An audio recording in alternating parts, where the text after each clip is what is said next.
So I just wanted to say, as I'm talking here, and I took a video of this guy pulled up in a very expensive, it looked like a Mercedes or something, and had pointed the camera right at me, and taken was taking my picture. And now he just drove away, and I had recorded it. I don't know what to make of that. And if I said this wasn't the first time I had something bizarre like this happen, then yeah.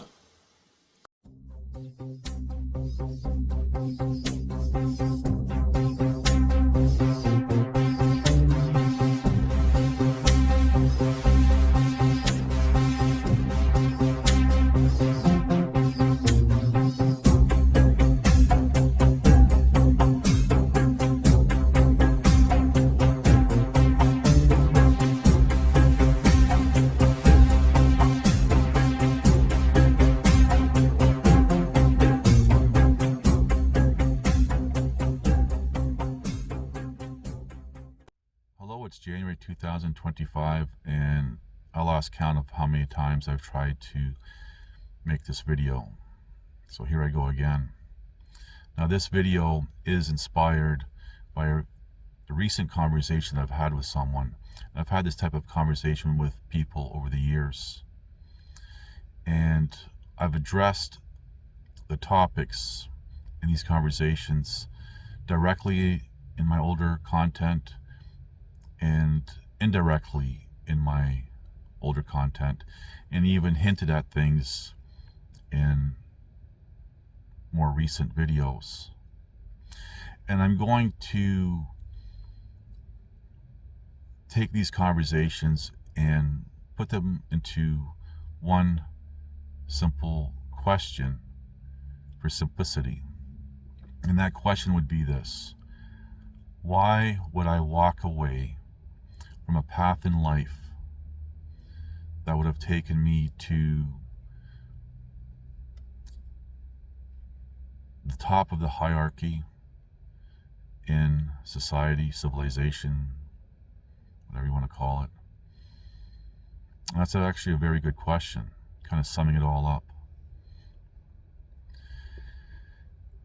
I've stated actually many times how Hollywood couldn't write a better script of my life, setting aside the script for my efforts in Alberta, Canada. And I've also mentioned how the common person cannot relate to me, nor can I relate to them.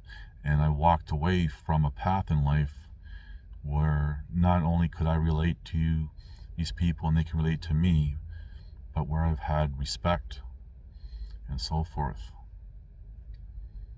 So why would I walk away from all that? Well, I suppose this goes to the beginning of the career that I had that led me into that path, and the people who financed most of it. And then over time, when I started on this path, on this journey, meeting, as a descriptive,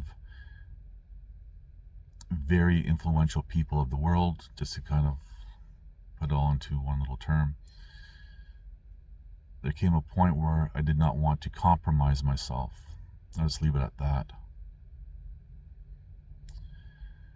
And then there was right after that, there was a few series of events that took place, and compounded with the fact that seeing the injustice in the justice system, although I was part of that injustice, I suppose, really didn't sit well. So there was several reasons, I guess you can say, why I turned my back on all that.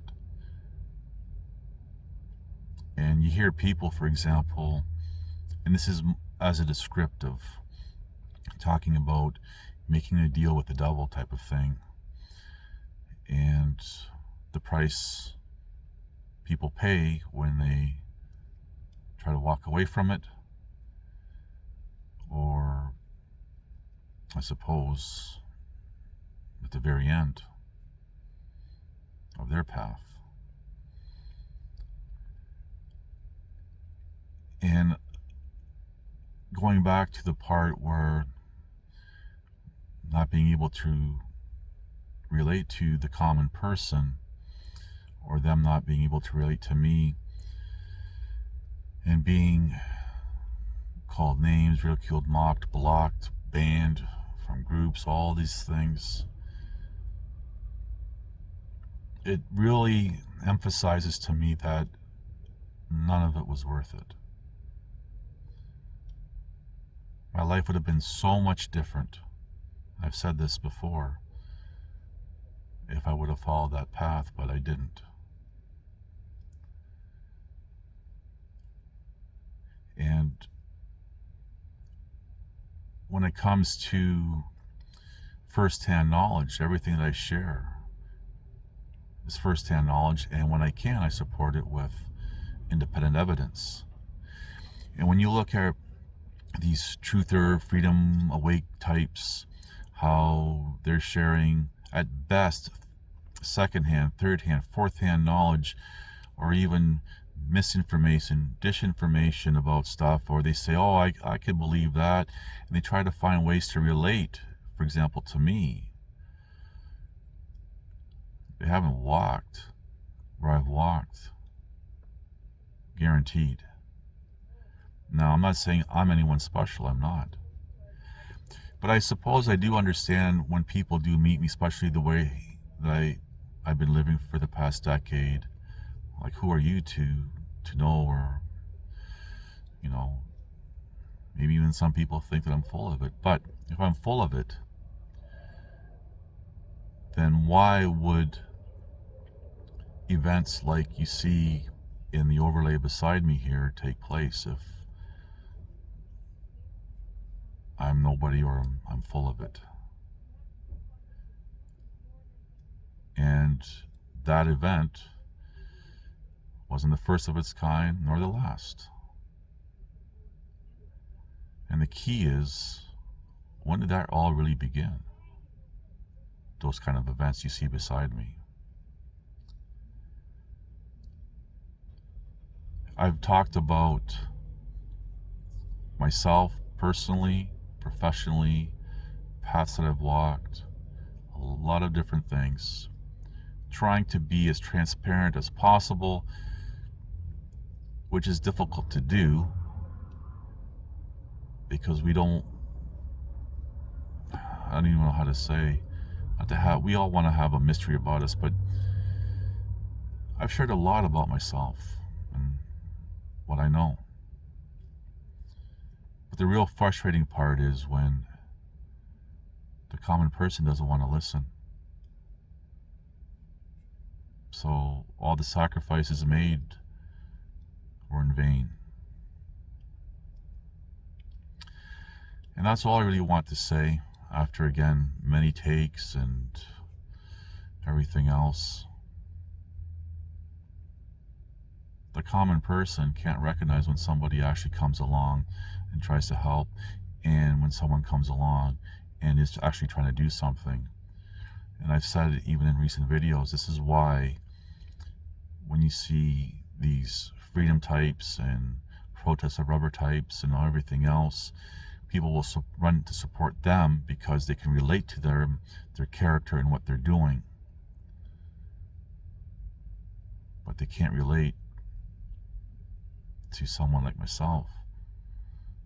And there's other people like myself. I'm not the only one. Anyway, thank you for watching. Please like, subscribe, comment, and share.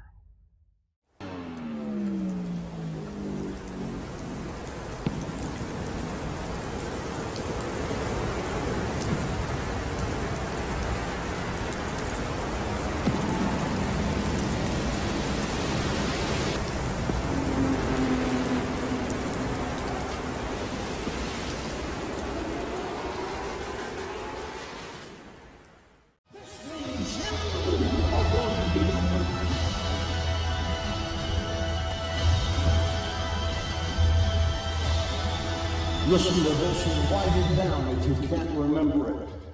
You're never going to outgrow warfare. You simply must learn to fight. I hear people saying to me, oh, when is it going to get easier? When you die.